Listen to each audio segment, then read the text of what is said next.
La Universidad Autónoma del Estado de Hidalgo, su patronato universitario, a través de la División de Extensión de la Cultura, le dan la más cordial bienvenida a la 34ª edición de la Feria Universitaria del Libro 2021, en su modalidad virtual.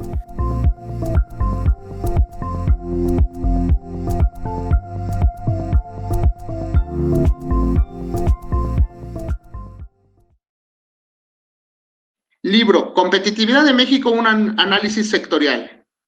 Coordinadores, Danae Duan Ávila, Tirso Javier Hernández Gracia y Emigdio Larios Gómez.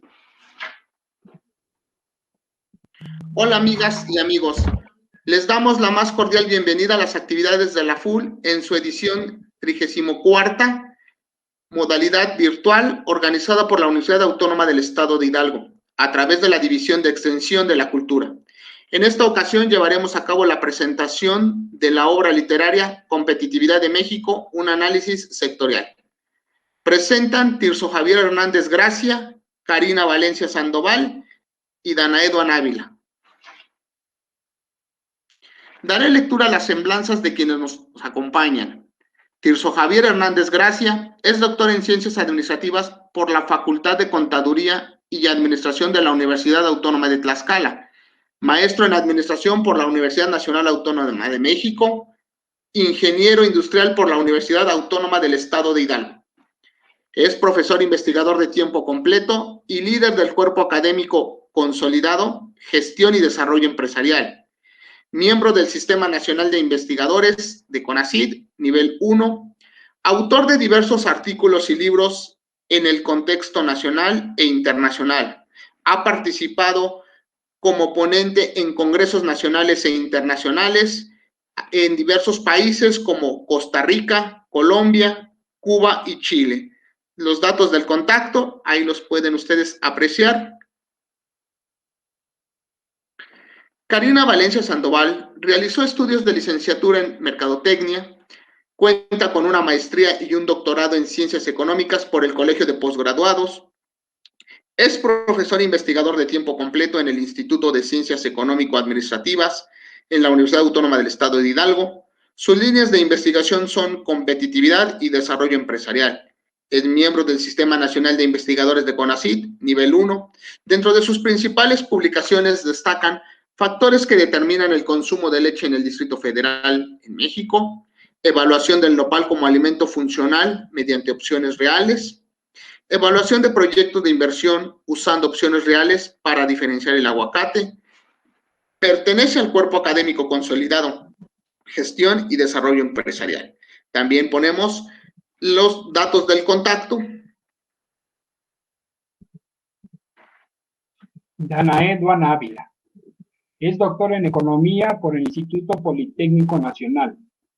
Cuenta con una maestría en Economía Regional por el Centro de Investigaciones Socioeconómicas de la Universidad Autónoma de Coahuila. Es licenciado en Economía por el Instituto Politécnico Nacional. Es profesor investigador de la Universidad Autónoma del Estado de Hidalgo, del Instituto de Ciencias Económico-Administrativas, en el área académica de Administración. Además de ser profesor de tiempo completo, pertenece al Sistema Nacional de Investigadores con el nivel de candidato de CONACYT. También es miembro del cuerpo académico consolidado Gestión y Desarrollo Empresarial. Cuenta con publicaciones sobre emprendimiento y mercadotecnia, México, Brasil, Colombia y tópicos de la economía mexicana, un análisis en perspectiva. Sus vías de contacto y correo electrónico. Agradecemos a la máxima casa de estudios del Estado de Hidalgo, la Universidad Autónoma del Estado de Hidalgo, el financiamiento de la obra que el día de hoy les estamos comentando. La obra está formada por 7 capítulos, donde participan investigadores de diversas universidades, como son de la Universidad Autónoma de Nuevo León, la Universidad Autónoma de Tlaxcala, la Benemérita Universidad Autónoma de Puebla, en donde ambos investigadores y profesores realizan esa relación que tiene y que va guardando en los diferentes sectores de la economía y sobre todo un constructo que hace referencia a la competitividad.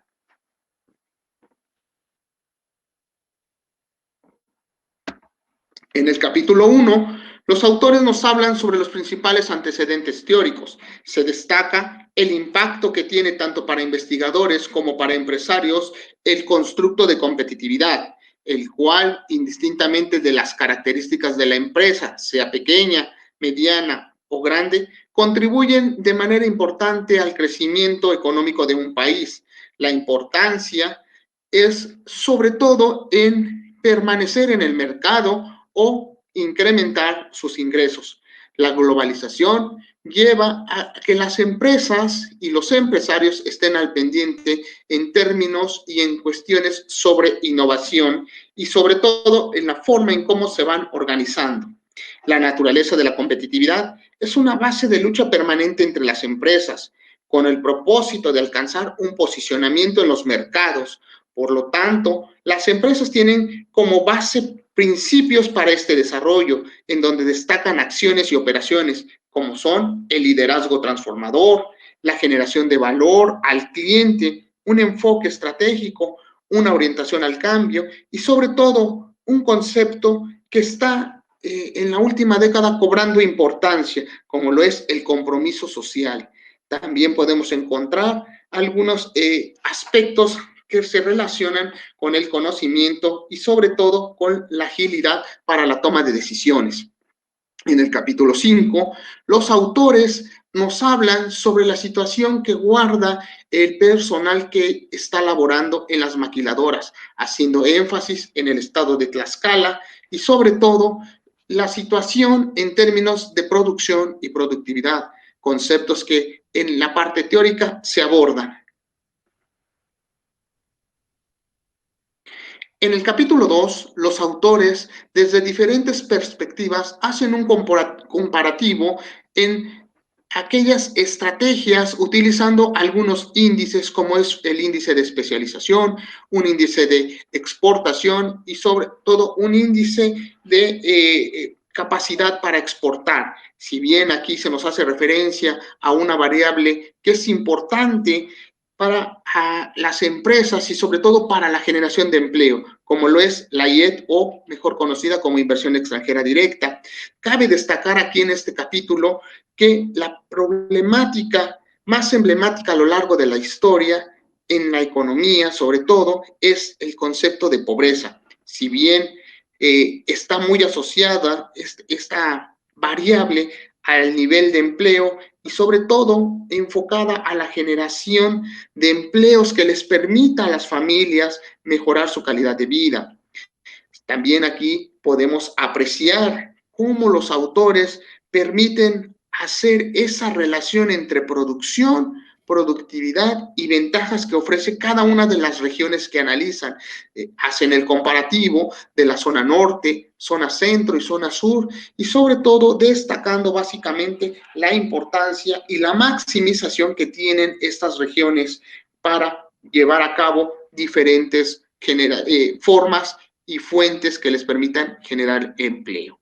Si bien también hacemos y se destaca en este capítulo la participación que tienen abordándola desde un enfoque teórico en un primer momento. En un segundo momento, los autores también hacen referencia y sobre todo analizan las características con una técnica estadística en la cual ellos van buscando, además de estadística descriptiva, buscan esa relación al utilizar un modelo de datos de panel, lo que les permitirá llegar a esas características y sobre todo les permitirá mencionar y reflexionar en términos de la conclusión a la que llegan. Si bien ellos manifiestan en este capítulo la importancia que tiene la IED en lo que se refiere al aumento en la producción y sobre todo hablando en términos de productividad, lo que se traducirá en ingresos para las regiones y sobre todo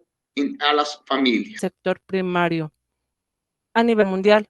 Y es que el sector agrícola, sector primario, se ha enfrascado en diferentes problemas a lo largo del tiempo. Por ejemplo, los monocultivos, la pérdida de biodiversidad, las sequías, la migración.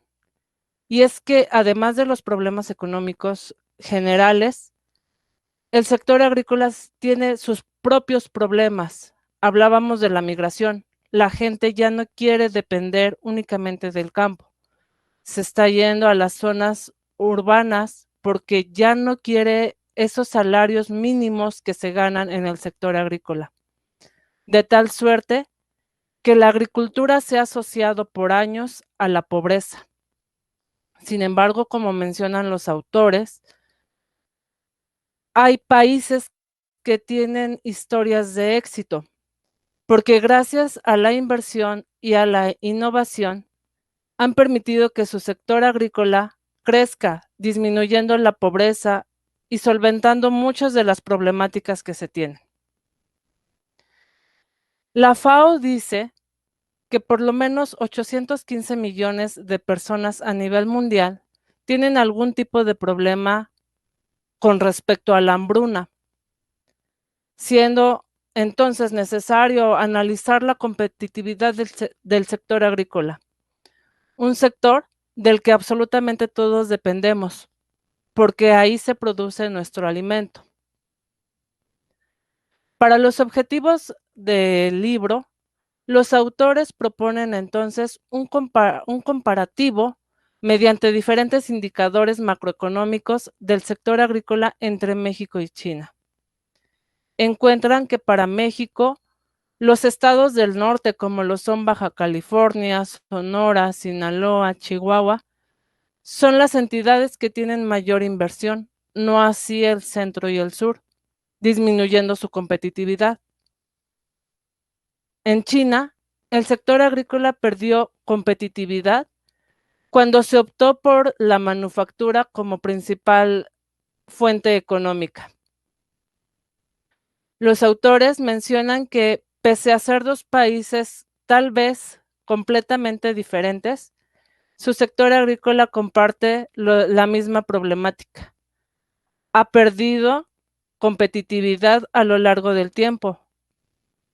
Hacen un análisis de 4 productos básicos: manzana, arroz, café, yuca para China y trigo para México. Encuentran que en China el arroz ha perdido competitividad, ha perdido mercado en cuanto a exportaciones se refiere. Para México pasa lo mismo con el café. Es así que nos invitan a hacer la reflexión de que la innovación y la inversión serán prioridad para el sector agrícola y para la subsistencia humana. Con respecto al capítulo 6, la estructura comercial de México asociada a los flujos de comercio desde el enfoque bienestar y de política pública, nos habla sobre el Tratado de Libre Comercio con América del Norte, TLCAN, que si bien a recientes fechas ha cambiado de nombre, la esencia sigue siendo la misma. Los autores nos hablan de cómo Estados Unidos fue el principal opositor a que México se uniera a este tratado, dado que veían a México como una nación pequeña y de poco aporte al tratado. Sin embargo, mencionan que México no ha obtenido los beneficios que se esperaban. Encuentran, a través de un modelo macroeconómico y diferentes indicadores, que México se ha especializado más en la importación que en la exportación, por lo que invitan a hacer una política pública que incluya todos estos estratos. Apreciable auditorio, me complace comentarles de esta magnífica obra literaria lo correspondiente en primera instancia al capítulo 4 titulado Sector Manufacturero, la industria textil México, elaborado por un servidor y la maestra en administración Alejandra de Jesús Guzmán Dimas, a quien tuve el honor de ser su tutor durante sus estudios de maestría. Bien, a manera de introducción les puedo comentar que el presente capítulo recoge datos específicos de la industria textil en México y China, con el objetivo de poder analizar sus características más importantes. En principio, se pretende contextualizar al sector presentando información del sector manufacturero para posteriormente abordar el subsector textil. En el caso de México, se profundiza incluyendo también aspectos de dicho subsector en el estado de Hidalgo, así como su relación con la competitividad. En cuanto a aspectos generales, los autores comentamos que en la actualidad es común leer y escuchar que el término globalización aplicado al mundo empresarial se relaciona con una mayor competencia entre las empresas a través de la oferta de productos o servicios de alta calidad y a precios más bajos, la reducción de sus costos, su fácil acceso y más variedad, entre muchos otros factores, lo cual se traduce en beneficios para la sociedad contemporánea. No obstante, lo anterior requiere mayor inversión de dichas entidades económicas en recursos financieros, materiales, tecnológicos y humanos, así como la implementación de estrategias más inteligentes y novedosas para lograr mantener en franca competitividad dentro de su sector. Como dato importante, en el año 2016, de acuerdo con la empresa Deloitte, quien publicó los índices de competitividad a nivel mundial, China ocupó el primer lugar en el sector manufacturero, seguido de Estados Unidos, Alemania, Japón, Corea del Sur, Reino Unido, Taiwán y en la octava posición México. En los próximos 5 años, la misma empresa proyecta que Estados Unidos ocupará el primer lugar, desplazando al segundo a China, y México subiría un escaño, es decir, se ubicaría en el 7º. Por supuesto, nadie se imaginaba lo que pasaría con el efecto de la pandemia producto del coronavirus. Adicionalmente, se muestran datos interesantes sobre información estadística de la situación, comportamiento y cambios estructurales del sector manufacturero en México, tomando como eje principal el sector textil, que, como ustedes saben, es una industria imprescindible en las actividades de la sociedad organizada, al ser una de las más antiguas, que tuvo un papel protagónico durante la Revolución Industrial y constituye una actividad fundamental para la economía de los países en vías de desarrollo. En el caso de China, se analiza cómo la industria textil ha sufrido grandes transformaciones derivadas de su adhesión a la Organización Mundial del Comercio desde el año 2001 y la manera en que ha impactado en el mercado nacional mexicano. Amigas y amigos, les invito a que lean este capítulo y conozcan más acerca de este tema, ya que al final de este mismo encontrarán un apartado sobre la industria textil en Hidalgo, donde tenemos importantes municipios con vocación textilera, como en el caso de Tulancingo, Tepeji del Río, Zacualtipán, entre otros no menos importantes. Ahora, en el capítulo 7, titulado La competitividad de las instituciones de educación superior pública y privada en Puebla, desde la perspectiva de la mercadotecnia, fue realizado por el doctor Emilio Larios, colega de la Benemérita Universidad Autónoma de Puebla. A manera de introducción, les puedo comentar que dicho autor nos ofrece un panorama muy interesante sobre cómo las universidades en México se enfrentan al nuevo paradigma de ser las constructoras de sociedades de información, conocimiento y al mismo tiempo vender la oferta educativa. Para ello emplean acciones de mercadotecnia educativa como herramienta estratégica en sus modelos de gestión, que permitan satisfacer las necesidades de un cliente alumno cada vez más exigente a través de una nueva e innovadora forma de comercialización, intercambio y venta del servicio educativo, de forma directa o indirecta, presencial o virtual. Y de estas estrategias precisamente se deriva una P más diferenciadora para las instituciones de educación superior, el proceso enseñando-aprendizaje en la mezcla de la mercadotecnia educativa. En cuanto a aspectos generales, en este capítulo que estamos presentando, el autor nos comenta que el incremento del número de instituciones educativas del nivel superior ha provocado el desarrollo de acciones de mercadeo o comercialización que les permita diferenciarse unas de las otras, siendo unas de esas acciones las estrategias de mercadotecnia orientada a los procesos educativos. Si la competencia está impulsada únicamente por el precio de las colegiaturas, como sucede actualmente en las universidades en el estado de Puebla, es probable entonces que ello redunde en una educación de mala calidad, argumenta el autor. La competencia tan grande que presenta hoy en día el mercado educativo sitúa dos alternativas importantes. La primera, operar con un modelo basado en la enseñanza-aprendizaje de calidad para la formación de profesionistas y creación del conocimiento. Y la segunda, bajo un modelo de organización empresarial que les permita la supervivencia económica y su permanencia. Por otro lado, vale la pena señalar que el autor aborda la mercadotecnia desde su conceptualización e importancia, asociando la pirámide de Abraham Maslow con la necesidad de consumo del cliente y ubicando a este en la etapa de necesidades de autorrealización. También se relaciona la mercadotecnia con la parte educativa desde la perspectiva que concibe al producto como el conjunto de atributos tangibles o intangibles que la empresa ofrece al mercado meta, siendo los primeros los bienes que podemos tocar, oler, ver, usar, y los segundos las acciones que una tercera persona o instituciones realizan por nosotros, como las ideas y los servicios, así como las experiencias.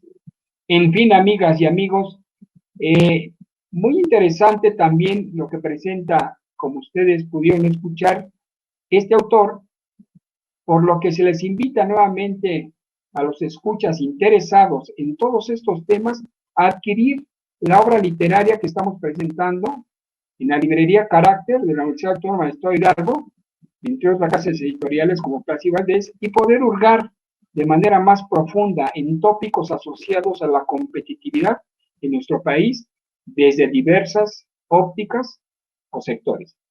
Muchas gracias.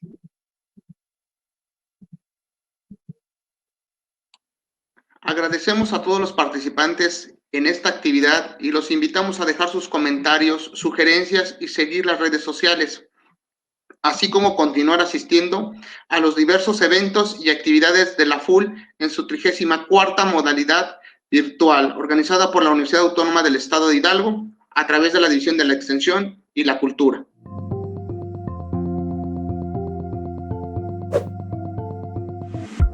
La FUL agradece tu asistencia.